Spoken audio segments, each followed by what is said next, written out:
Hey, what's going down, DGens? We are back after preseason. Kind of a shitty preseason for us. 4-7, not great.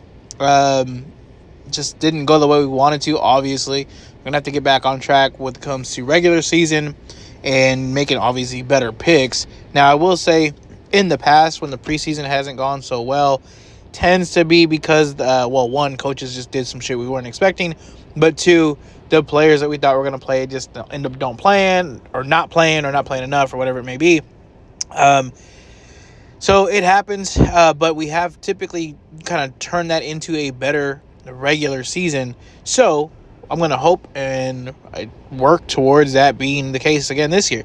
So that being said, though, this week is kind of the last week of NFL free summer, right, or whatever you want to call it. College is going to be this weekend, but more importantly for what we talk about, fantasy is going to really kick off this weekend. You're going to have a lot of drafts taking place. If you haven't already drafted at least one team, what the hell's wrong with you? Are you a virgin?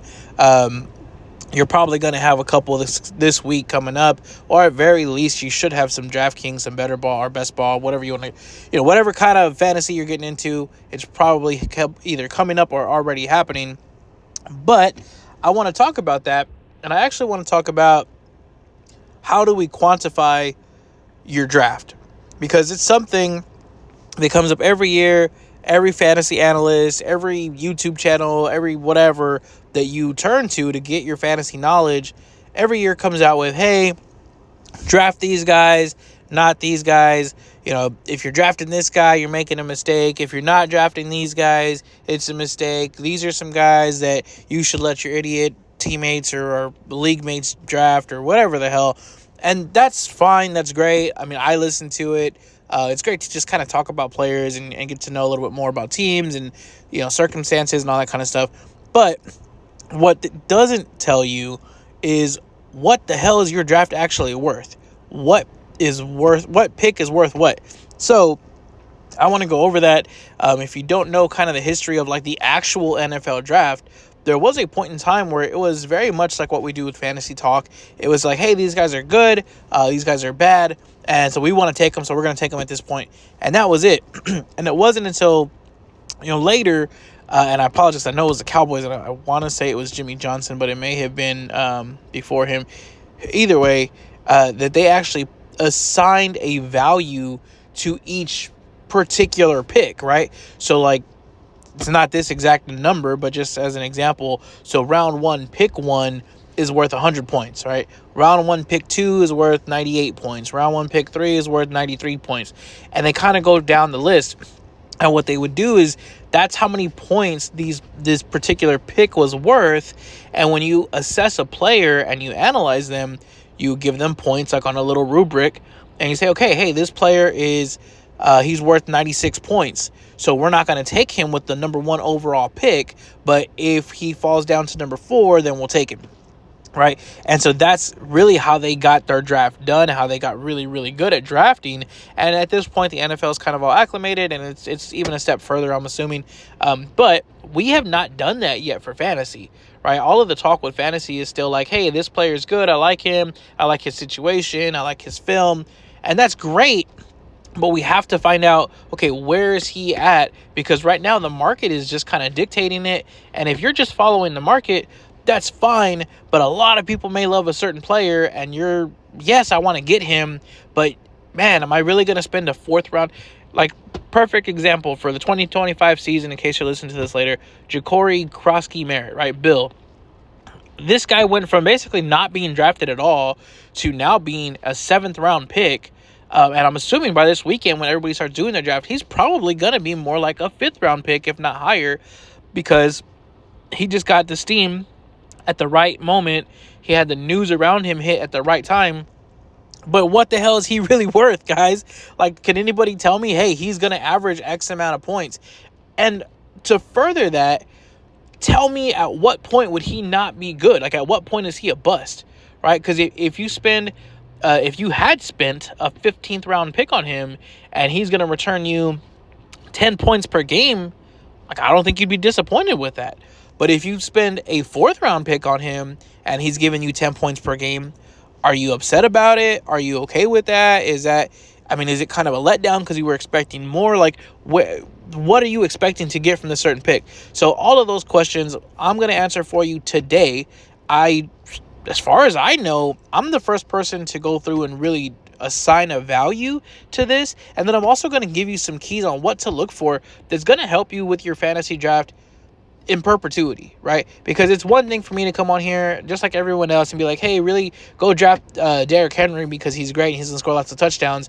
And then I got to come back next year and tell you the same thing or tell you a different player. And then we're going to keep doing that. And the fact of the matter is no one's going to bat 100. And you're going to have misses. You're going to have hits. But what you can do is you can trust the process. And that process needs to be laid out verbatim across the board so that you know what to look for. So let's get into it. Enough of my bullshit ranting. Before I start going over players and formats and all that kind of stuff, again, as per usual in my last videos here, please take a look at the comment section. We are going to get some sponsorship here by Bookmaker, and we are getting sponsored, I should say, today by Bookmaker.eu.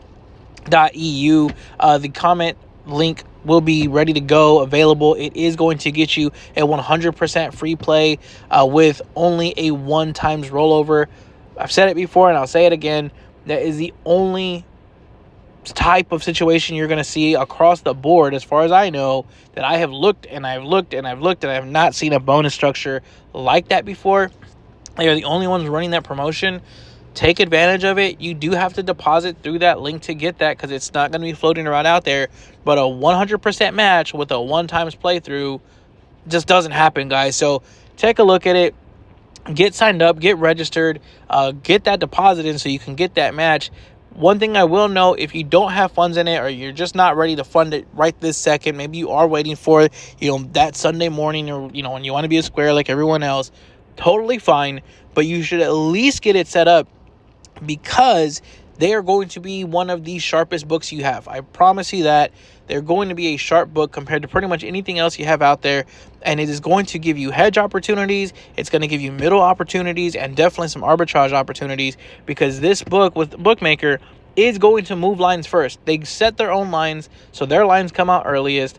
Their lines move the earliest, and their limits are typically the highest. So even if you end up not using it as much or not funding it as much, I can almost guarantee you if you have another book and you're placing money with somewhere else, you can use this as your backup to hedge out or get out of bets without having to pay additional VIG or having to pay a fee for an early cash out. So take a look at it. And then lastly, we've also gotten associated here with OddsJam. If you're not familiar with OddsJam, they do give you all the odds across the board. They are the oldest company to do it that is still up and running now. Quick, easy way to take a look and make sure that you do get the best number out there. They're going to go across 30 different books and make sure that you are getting the best number and the best line. And they're also going to highlight arbitrage opportunities. So if you're not into necessarily gambling, you just want to get the cash, that's going to be your best way to go, is with a straight arbitrage opportunity. They're going to highlight those for you. They're going to notify you when they're available. And it's going to be essentially free money for you if you want to do it that way. It's going to pay for itself in no time. So use the link. Get set up for it. On that note, there is one last thing that they have added that I believe is better than anybody else doing it out there. They have integrated an AI picking system. It goes off of their numbers. It goes off of the best lines as well as arbitrage opportunities. And it tells you exactly what to look for and when you should be buying into certain picks, props, and particular plays across the board. NFL, NBA, golf, whatever you could think of. Take a look at it. Get signed up through the link. Get the first free 7 days. Make sure you like it. I guarantee you that you will. And make that money. Like I said, it's free money if you're going to use it properly. So let's get back into the actual video, though. Round 1 averages a value of 16.5 points. So the 280.5 points for the entire season. Now, you'll notice next to it here, a position says running back. Now, why the hell did I do that? Number one, this is going to be based off a standard league. So if you want to have a PPR league, you're going to have to go back and do the numbers on your own. I can help you with that. I can show you how to do it. I can show you where I'm using the math from. But just so you know, it is 16.5 points in a standard league that you should be getting from your first round pick. Now, I put running back because last year, the only receiver to average 16.5 points was Ja'Marr Chase. So unless you picked the number one wide receiver, you did not get that number from a receiving threat. And that is important because, yes, you may think, hey, this guy is a number one type player like a CeeDee Lamb or a Justin Jefferson, but if they don't actually live up to the number one hype and they end up being even number three, still a great player, still a great asset on your team, just not worth the value of a first-round pick. Running backs last year did hit that first round, and I have the info here if you want to look through it. These are the top players as far as points per game. And if you look through here, it's 20, 18, 18, 16, 16, 16, 15.1. And that is going to be Saquon, Derrick Henry, Jahmyr Gibbs, Bijan, Ja'Marr Chase as the lone receiver, Jonathan Taylor, and Josh Jacobs. So, again, all these running backs. And if you look through this position line here, it is the only receiver there is Ja'Marr Chase until you get down to number 16, which is Justin Jefferson. So, if you are in a standard league, that's why so many people are going running back heavy in that first round. Now, round 2, you should get a player that averages 13 points. Now, what the hell does that mean? Just to take a step back and look at that average. It means that if you draft a player and that player is averaging less than 13 points for round 2, your round 2 pick is not living up to expectations. You're behind the rest of the players out there. So, even if you are averaging, right at 13, you're probably still just a little under the bar because this average is the average of that group, right? So the draft ADP of number 13 through 24 gave us 13 points. If you if you're going above that, right? So if your round 2 player is getting 15 points, now you have a little bit of an edge. Same thing in round 1. If you have a player that you got in round 1 that's giving you 20 points per game like Saquon was last year, then you have a little bit of an edge there. And so the way that you're going to win fantasy over the course of the year is that each of these picks ends up getting you a little bit of additional value, right? So if you get a 3-point value in round 1, a 2-point value in round 2, a 1-point value in round 3, then you continually add up those edges and you end up winning more consistently. And yes, you can lose in any particular game because any one week is just going to be a roll of the dice. But in the long run, you should be winning more consistently than not, and you should be getting these values more than not. So round 2, though, like I said, at 13 points, that can be found by receivers. Ja'Marr Chase was at, the 12-point average here at number 16. And if we highlight it real quick, he was at 12.6. Justin Jefferson. And then if we go down even to like a T. Higgins, he is also at 12.4. So you see a lot of 12s with these receivers. So the round 2 could be running back or receiver, depending on who you like, who's there. Now, round 3, this is where we see something different. Because in round 3, if you were to take out the quarterbacks, if you're still sticking with just like the running back, wide receiver, the average return for a round 3 pick is 11 points per game. The reason I used the quarterback here in round 3 is because the difference from round 3 to round 4, as far as running back and receiver, is 1 point. So you are going to give up 1 point by not taking the running back you like in round 3 and instead having to wait until round 4. You're going to lose about 1 point of value. However, when it comes to quarterbacks, you really need a top-end quarterback nowadays. In the past, that wasn't the case. You could stream, you could do whatever. But because there's so many rushing quarterbacks and somebody like a Lamar or Josh Allen or Jalen Hurts, if they hit their top, if they hit their peak, you can't match that. You can't match that with a streamer. You can't match that with someone even like a Dak Prescott, who may do great touchdown-wise, but if he's not running, your only chance of even being competitive in that position would be for him to throw like 4+ touchdowns, and then still probably get a little bit more as far as yardage and maybe a couple of yards running. But it's a big advantage is what I'm trying to say right here, is to have one of those top quarterbacks. And the average differential in quarterback from the top 3 or top 6 to the bottom 6 is more like 4, 5, 6 points sometimes. And that is a huge advantage over the 1 point advantage you're going to get by taking the round 3 running back instead of the round 4 running back. So this is your first opportunity to jump in on quarterback to minimize the loss that you're going to take, the opportunity cost loss that you're going to take on the running back receivers. So round 3, perfect time to take quarterback, or later, obviously.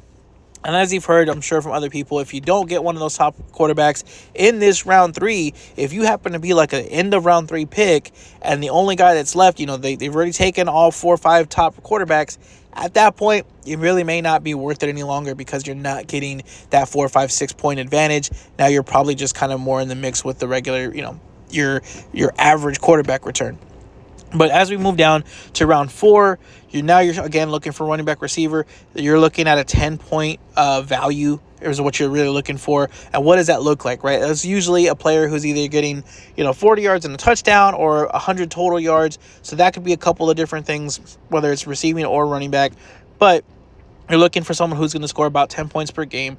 Round 5 is 9 points per game. Round 6 is 8.5 points. And you'll notice between 5 and 6, and as you continue going lower, not only are the averages less, right? So you're going to, hey, my 11th round pick, I'm really only expecting about 5 points per game from this guy. But the difference between rounds, it becomes smaller and smaller, except for, some variation here. But it's about 1 point to a half a point difference. So if you draft, hey, you know what? I'm going to skip that 9th round running back, and I'm going to just go ahead and wait till round 10. You're, again, losing about a point. Once you get past that even, it's like, man, okay, I'm losing a half a point. Is it really a big deal? I would rather take a shot on, like in round 7, a tight end. And why is round 7 a tight end look? Well, if I scroll over here, your player on the left-hand column here, as far as your tight end, should average about 8 points per game. How many players are surpassing that average, right? So, yes, the average is 8 for the top 12 players, but that is very skewed because the number 1 player last year averaged 10 points per game. After that, there were only 2 that really scored above 8. And then the last 9 players in that set averaged actually less than 8 points. So if you want to get a player that is going to score at least 8 points per game and give you a solid return as far as tight end goes, you really need to take one of the top 3 tight ends or pick one of the top 3 tight ends. And because you're looking for 8 points per game, that value matches up with round 7. So you should be looking to take a tight end around this ballpark here, round 7, round 8, somewhere in there, because even if you miss a little bit, even if you get like, hey, he's not a top 3, he's more of like a top 6 guy, he should still average you about 8 points per game. And that's about what you would get from a running back or receiver in that round 7, 8, range. So that would really be your first opportunity because you're not losing anything. There's no opportunity cost loss there because if you can get a top 6 tight end, that's the key. You should essentially equal the value that you would get with a running back or receiver taken in that ballpark.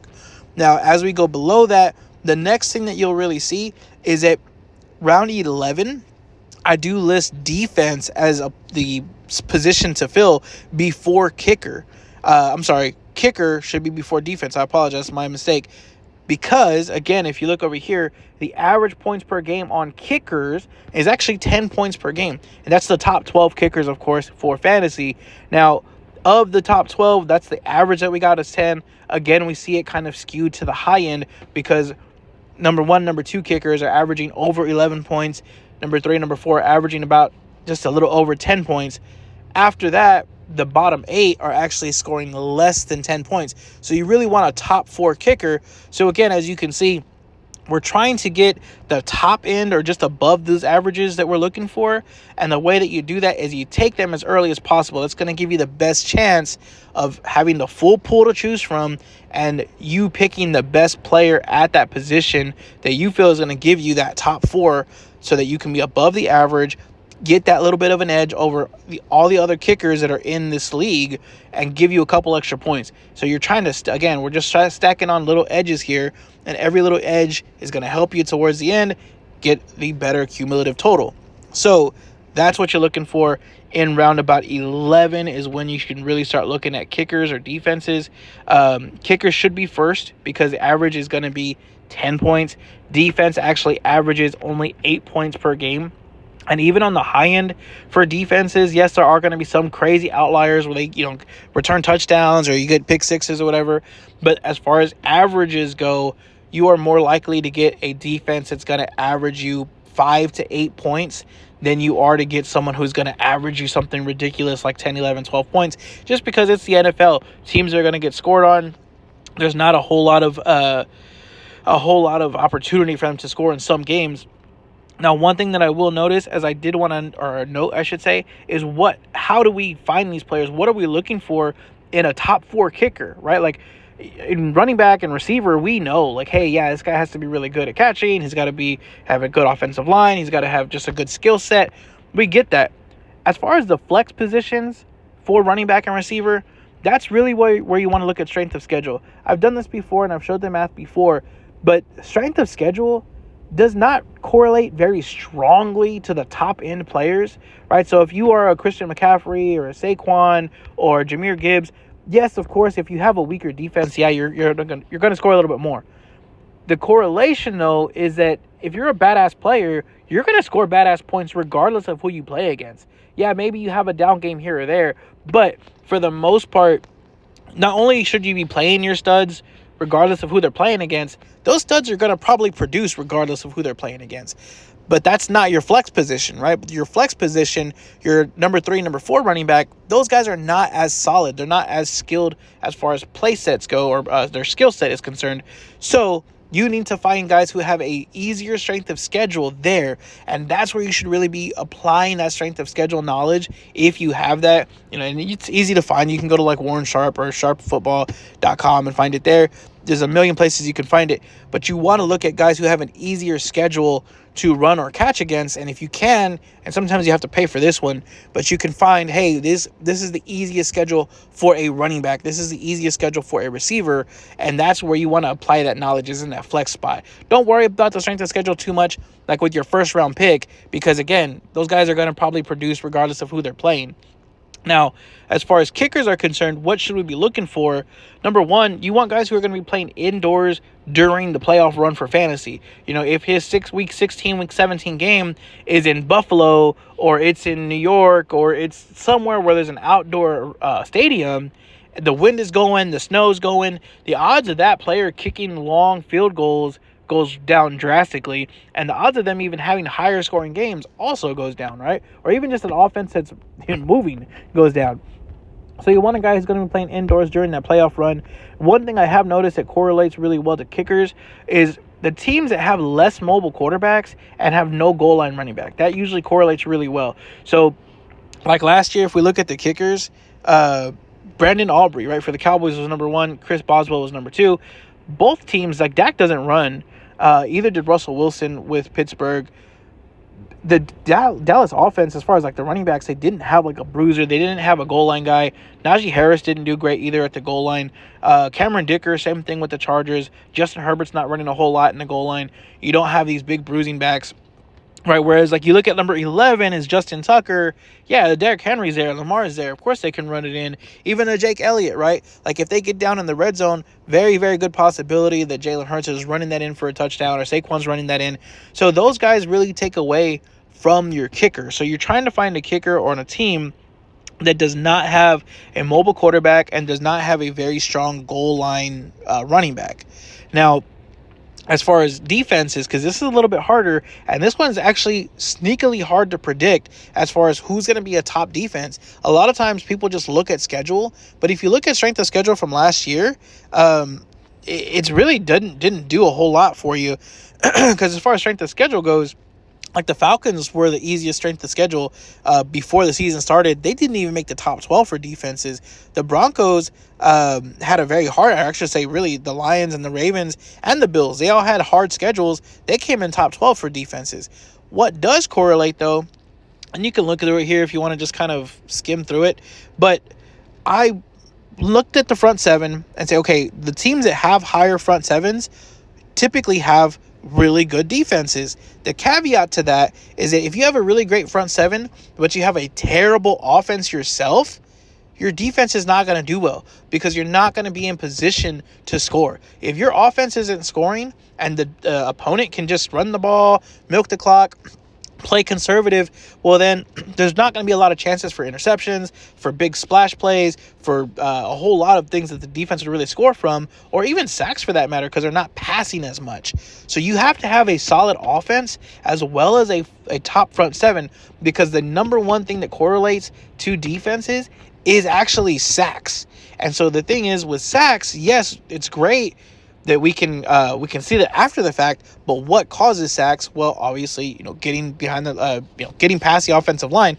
But some teams have to blitz really heavily for that. So like last year, the Vikings and the Broncos, heavy blitz packages, right? That's because their front seven was weak. Now, if you could know that ahead of time, if you know, hey, this coach is going to blitz 30% of the time, great. Take a shot on having a good defense with that coach and that team. However, that's harder to predict because we don't know what the defensive coordinator is going to select to do. However, what we do know is how strong the front sevens are. So like last year, the Packers and the Steelers and the Texans all ended up being a top 5.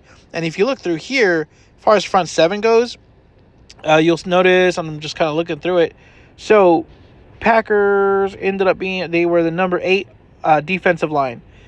Houston, number 17 defensive line. I apologize because they did have a little bit of a higher blitz rate. And the Steelers, number 3 defensive line. So that's what we do know is defensive line. So what we can focus on here is teams that have a great front seven, right? As in like a top 10 at least, if not better, and have a solid offense. So for this year, the team that fits that really the best is the 49ers because I'm expecting them to have a good offense. The Vikings are actually the best fit, but as far as offense, we're not entirely sure. We think it's going to be great because coaching's been proven to be great. We're thinking J.J. McCarthy is going to be great, but it's really going to rest on what can J.J. McCarthy do. So those would be my top 2 picks. For having top defenses this upcoming season, but at least now you know kind of the criteria of what to look for when selecting a defense, when selecting a kicker, these 2 positions that don't get a lot of love.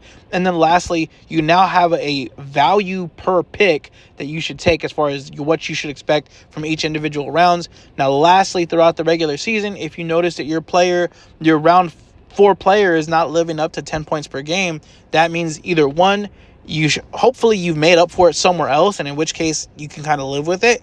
Or if hey man, I'm constantly just like I'm coming within 1 point or 2 points of winning or losing, you can kind of pinpoint, hey, which player is it that put me in this situation? And then you can kind of focus on fixing that problem, right? So whether it's a trade, whether it's finding someone off the waiver wire, whatever you need to do, you can then narrow down your search and not just kind of be throwing darts all across the board. So hopefully this was helpful, guys.